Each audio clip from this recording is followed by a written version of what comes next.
en direct de Paris. Bonjour à toutes et à tous. Elle est habituée des antennes lesfrançais.press avec un parcours d'expatriée l'ayant menée dans différents pays. Éléonore Carrois est la nouvelle ministre déléguée de la francophonie, des partenariats stratégiques et des Français de l'étranger. Nous avons le plaisir de la recevoir aujourd'hui. Éléonore Carrois, Madame la ministre, bonjour. Bonjour et merci beaucoup de me recevoir. C'est un plaisir. Madame la ministre, une Française de l'étranger en charge de nos compatriotes établis hors de France, en quoi votre connaissance du terrain peut-elle concrètement faire évoluer la politique gouvernementale à l'égard de nos expatriés ?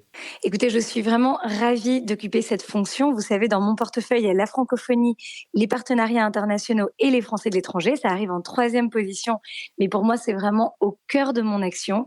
Comme vous l'avez dit, je suis une Française de l'étranger. Je suis née à Paris, mais j'ai grandi en République dominicaine. Ensuite, j'ai fait mes études en partie à Paris, mais aussi à New York. J'ai vécu à Genève. J'ai eu plusieurs expériences d'expatriation, de vie à l'étranger, en tant que binationale, en tant que Française de l'étranger expatriée. Et donc, je m'identifie vraiment aux Françaises et aux Français qui vivent un peu partout dans le monde et je suis vraiment très heureuse de les représenter. Vous aviez déposé avec le député Karim Benchek une proposition de loi visant à renforcer les droits et les services publics des Français établis hors de France. Comptez-vous la transformer en projet de loi gouvernementale et si oui, y aura-t-il des ajustements par rapport au texte initial concrètement ? Est-ce que la proposition de loi que vous aviez portée en tant que député va devenir le projet de loi du gouvernement ? Alors, il est évident que, étant dans ces fonctions, je vais m'efforcer de rendre concrètes plutôt les propositions que nous avions faites avec Karim Bencher. Mais il y a aussi en parallèle un PJL, un projet de loi sur lequel travaillait l'ancien ministre des Français de l'étranger, Laurent Saint-Martin, et sur lequel j'étais aussi engagée. L'idée, c'est de trouver une synthèse, de trouver de faire des arbitrages pour permettre en réalité les objectifs qui sont de garantir les droits des Françaises et des Français de l'étranger, de les rendre plus pérennes, de donner de la lisibilité, aussi de moderniser les services publics des Françaises et des Français de l'étranger. Il y a déjà des grands chantiers qui ont été lancés dans ce sens, mais c'est d'avancer, de garantir la sécurité de nos compatriotes, où qu'ils soient, et évidemment la protection sociale des Françaises et des Français de l'étranger. Donc il y a vraiment beaucoup de chantiers. Certains ont été très avancés, d'autres sont encore dans des balbutiements. Il y a aussi des réformes qui sont nécessaires de notre réseau d'éducation française à l'étranger ou de la CFE. Et donc tout cela, on fera une forme de synthèse pour pouvoir garantir que les objectifs recherchés, qui sont les mêmes que dans le PJL, que dans la proposition de loi que nous avions faite, puissent se retrouver en fonction des différentes consultations et toujours évidemment en consultant les différentes parties prenantes, parce que l'important, c'est que ces arbitrages reflètent les intérêts, les besoins des uns et des autres. Avec un tel projet de loi, c'est aussi l'image des expatriés qui est en jeu. En milieu de semaine dernière, France Télévisions, dans l'émission C'est à vous, a diffusé un reportage un peu moqueur, un peu satirique sur les élus de l'Assemblée des Français de l'étranger. Comment avez-vous réagi à ce reportage qui est pas très glorifiant de la part du service public et qui est pas très glorifiant pour nos ressortissants hors de France finalement ? Alors, au-delà de ce reportage qui était plus, disons, parodique, en effet, qui reprenait quelques éléments de cette assemblée, moi, ce que j'ai pu constater en tant qu'élue, lorsque j'étais à l'Assemblée nationale, c'est à quel point la réalité des Françaises et des Français de l'étranger est méconnue, à quel point il y a encore des caricatures qui sont portées, y compris par des députés de la République, qui les voient tous comme des exilés fiscaux, comme des personnes qui ont abandonné leur pays, comme des personnes qui seraient coupables de quelque chose finalement, alors que je suis convaincue, moi, au contraire, que lorsqu'on est un Français ou une Française de l'étranger, c'est un parcours de vie, c'est une histoire, on part par amour, on part par esprit d'aventure, pour créer une entreprise, pour en fait porter la France ailleurs dans le monde, où que l'on soit. Et donc, j'ai envie de changer profondément l'image des Françaises et des Français de l'étranger. Et je pense qu'en étant une ministre française de l'étranger, je vais pouvoir contribuer à le faire. En tout cas, je vais m'y efforcer. Je le faisais déjà en tant que députée et je continuerai maintenant en tant que ministre déléguée. Donc pour éviter des traitements médiatiques qui pourraient un peu déformer l'image des expatriés, peut-être inviter ou trouver la solution à ce qu'on parle d'abord du fond et de la réalité avant de passer à la satire et la caricature ? Écoutez, la meilleure façon de s'attaquer à la satire et à la caricature, c'est effectivement de rappeler les faits. C'est de rappeler à quel point les Françaises et les Français de l'étranger l'étranger contribuent au rayonnement de notre pays, à son rayonnement économique, à quel point ils sont présents, y compris dans des territoires difficiles, et ils font aussi une fonction diplomatique, à quel point ils sont, parce qu'ils sont binationaux, ancrés dans les territoires dans lesquels ils vivent. Et toutes ces réalités-là, moi je peux en témoigner, je peux les raconter, mais il y a rien de mieux que de faire parler les Françaises et les Français eux-mêmes. Mon prédécesseur, Laurent Saint-Martin, avait commencé avec une newsletter dans laquelle il donnait la parole aux Françaises et aux Français de l'étranger. Je continuerai et puis je m'efforcerai de rendre cette action, cette publicité encore plus visible pour que en France, on ait vraiment conscience du rôle très important que jouent les Françaises et les Français de l'étranger. Vous avez évoqué l'AEFE, l'AFE et la CFE dans votre réponse sur ma question par rapport au projet de loi. Allons-y sur l'AFE, Madame la Ministre. Depuis plusieurs mois, les parents, les élèves, les enseignants alertent sur l'évolution de l'institution. Ont-ils raison de s'inquiéter sur l'avenir des écoles, collèges et lycées français à l'étranger? Que peuvent-ils attendre de la réforme qui se prépare? Oui, absolument. Et là encore, vous voyez, ce qui est très important, c'est d'écouter le terrain et de comprendre les réalités qui sont vraiment très différentes en fonction des régions géographiques, en fonction du type d'établissement dont on parle. Et puis, évidemment, il y a des statuts de professeurs, de personnel qui sont très différents. Moi, vous voyez, sur l'AEFE, je suis... pour moi, c'est un sujet qui est très personnel parce que j'ai fait toute ma scolarité dans un lycée français de l'étranger. J'ai ensuite été parent d'élèves dans un autre lycée français de l'étranger et au conseil d'établissement, donc aussi très impliquée dans la gouvernance de cet établissement. Et évidemment qu'il y a un sujet, si l'on veut préserver ce réseau qui est un réseau unique au monde, qui est un réseau d'une richesse inégalable de mon point de vue, il faut évidemment regarder la réalité en face. Et la réalité, c'est qu'aujourd'hui, sur le plan financier, ce réseau est en souffrance et qu'il va falloir faire des arbitrages pour pouvoir le préserver. Ce qu'il s'est passé au cours des dernières semaines, c'est qu'il y a eu des consultations qui ont été menées par les différents ministères qui sont finalement concernés, donc le budget évidemment, mais aussi l'éducation nationale et le ministère de l'Europe et des Affaires étrangères, pour remettre à plat. Et ces différentes discussions ont permis de réfléchir au modèle économique de l'agence, sans aucun tabou, et véritablement pour se poser les bonnes questions. Moi, on va me rendre les résultats de ces consultations dans les prochains jours.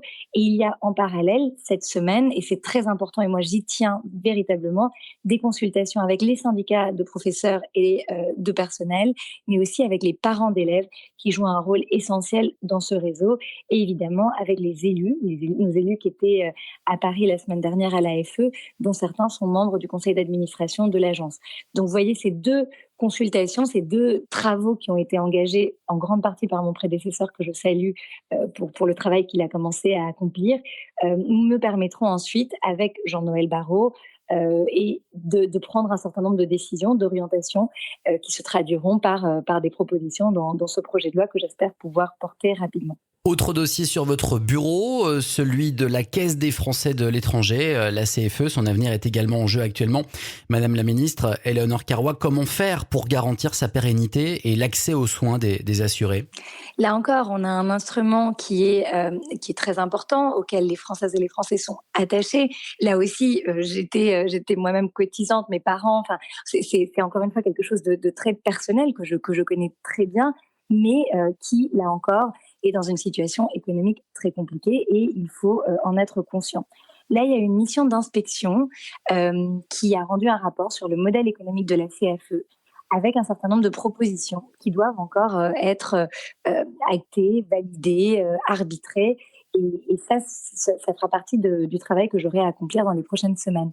Moi, de mon côté, avec un collègue parlementaire à l'époque lorsque j'étais députée, j'avais fait d'autres propositions qui ne sont pas exactement les mêmes.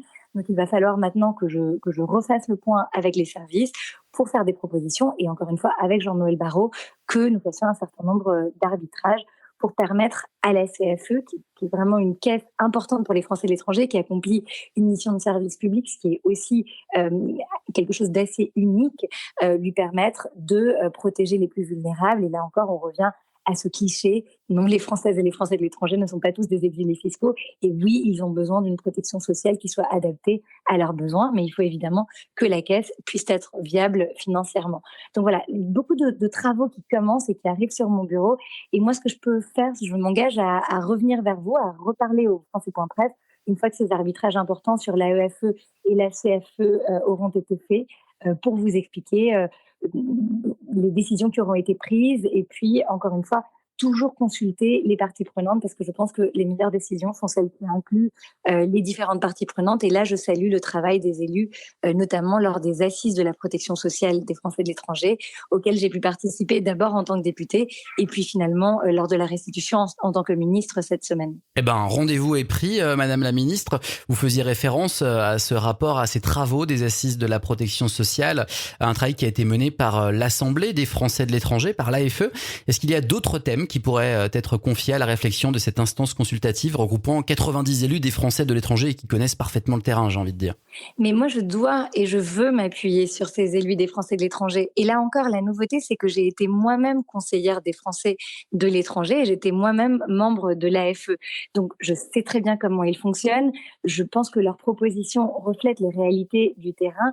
Et je sais aussi que, en fonction de où l'on est, de la géographie, de la région dans laquelle on se trouve, on a des réalités qui sont parfois différentes et cette assemblée des Français de l'étranger permet d'avoir une vision vraiment très intéressante et très utile pour la prise de décision. Donc, il y a beaucoup de réflexions qui doivent être menées sur le statut de l'élu. Moi, je suis pour qu'il y ait davantage de reconnaissance qui soit donnée à nos élus de terrain, sur aussi, encore une fois, la protection des Français de l'étranger. Donc, il y a la CFE, mais il n'y a pas que la CFE. Il y a aussi la question des retraites des Françaises et des Français qui vivent à l'étranger. Les sujets sont vraiment très nombreux.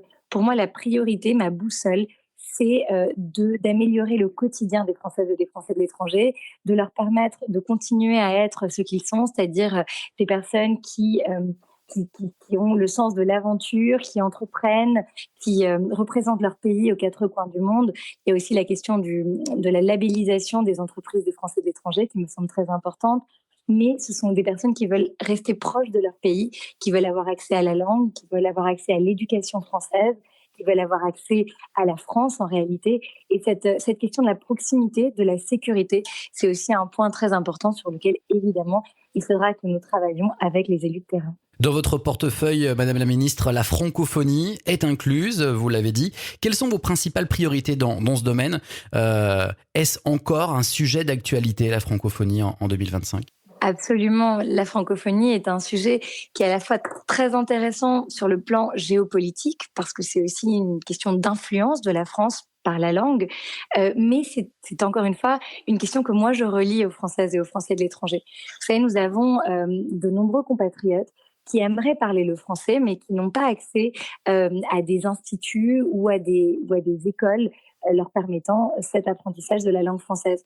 De nombreux dispositifs, y compris des dispositifs dématérialisés en ligne, permettent que nos Français aient accès à la langue française. Moi, je souhaiterais les développer encore davantage, les faire connaître, parce que je pense qu'il est important, lorsque l'on est français, de parler sa langue. Et encore une fois, je sais que beaucoup de binationaux, notamment, perdent ce contact.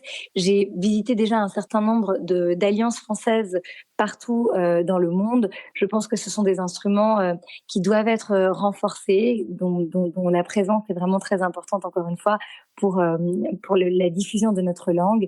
Et il y a évidemment le réseau des écoles françaises dont nous parlions avant, qui est aussi un vecteur de transmission des savoirs, de la langue qui est important. Donc je fais vraiment le lien entre ces deux portefeuilles, la francophonie qui a évidemment une dimension géopolitique, mais qui est aussi un instrument très important que je lie au portefeuille des Françaises et des Français de l'étranger.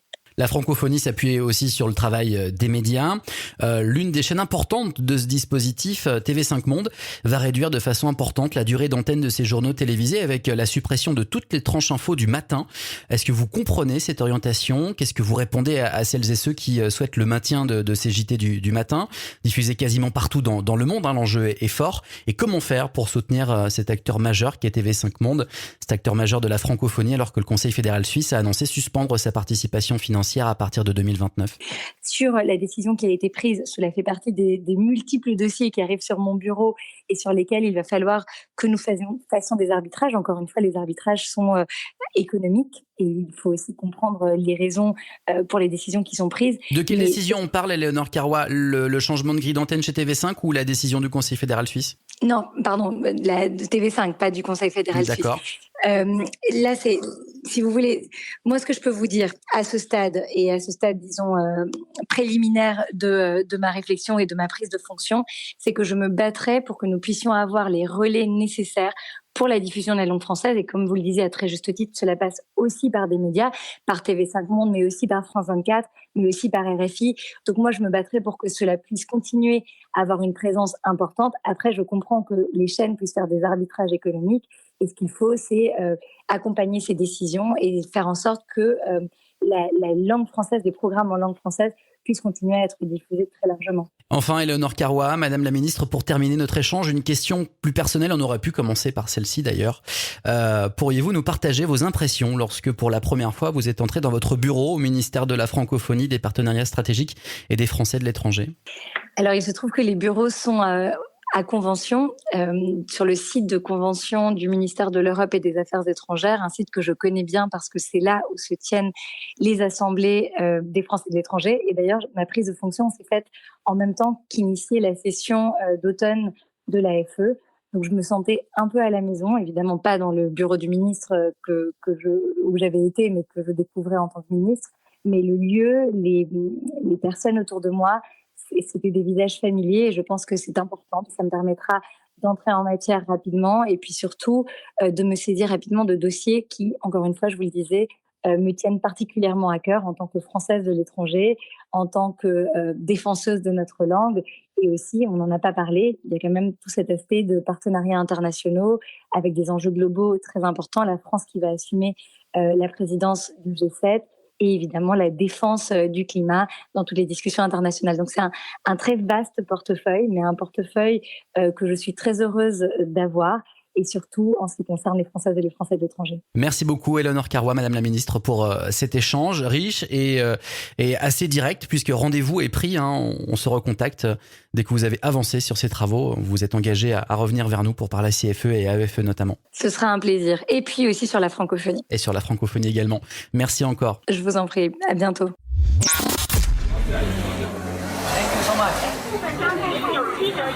En direct de Paris.